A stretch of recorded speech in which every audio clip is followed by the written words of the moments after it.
আমরা এই অবস্থানে এসে প্রথমেই দুটি লাশ দেখতে পাই। তার মধ্যে সম্ভবত একজন মা এবং তার ছেলের লাশ ছিল। তো আমরা এই লাশটা দেখার পরে আমাদের সেনাবাহিনীর প্রত্যেকটা সদস্যের জন্য তার ইউনিফর্মটা গর্বের বিষয়।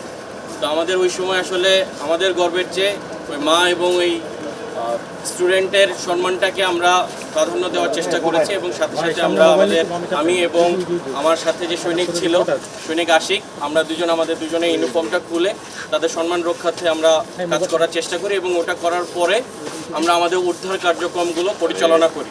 আমরা আনুমানিক 7টা থেকে 7:30 পর্যন্ত আমরা এই কাজ অব্যাহত রাখি এবং 7:30টার দিকে আমরা আমাদের কাজ উদ্ধার কার্যক্রম শেষ করে আমরা আমাদের ক্যাম্পে প্রত্যাবর্তন করি। এলএমই সার্টিফাইড বিশ্বসেরা কপারে তৈরি ওয়ালটন কেবলস, যা আপনার স্থাপনাকে রাখবে সব সময় নিরাপদ। আমরা এখানে কাজ করছিলাম, এক একজনের পক্ষ থেকে যে যতটুকু সম্ভব আমরা সাহায্যের হাত বাড়িয়ে দিয়ে চেষ্টা করেছি।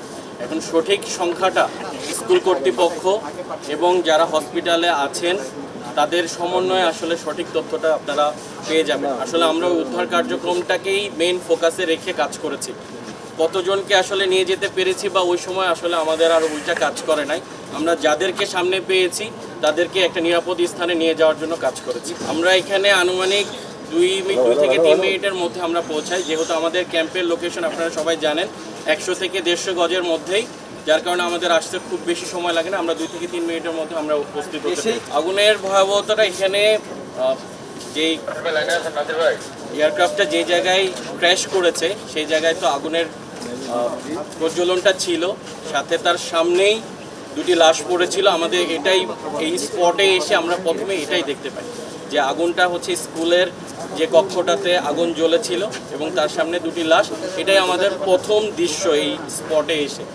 ওটা দেখার পরে আমরা আমাদের উদ্ধার কার্যক্রমটা শুরু করি। ভিতর থেকে আমরা এবং আমাদের যে সৈনিকরা আছে তারা সবাই চেষ্টা করেছে ভিতর থেকে যারা তখনও জীবিত ছিল বা আহত অবস্থায় ছিল সেই আগুন জ্বলা অবস্থায় আমরা যতটুকু পেরেছি নির্বাপন করার মাধ্যমে ভিতরে প্রবেশ করে তাদেরকে উদ্ধার করার চেষ্টা করেছি এবং অনেকাংশেই আমরা আল্লাহর রহমতে তাদেরকে উদ্ধার করতে সক্ষম হয়েছি।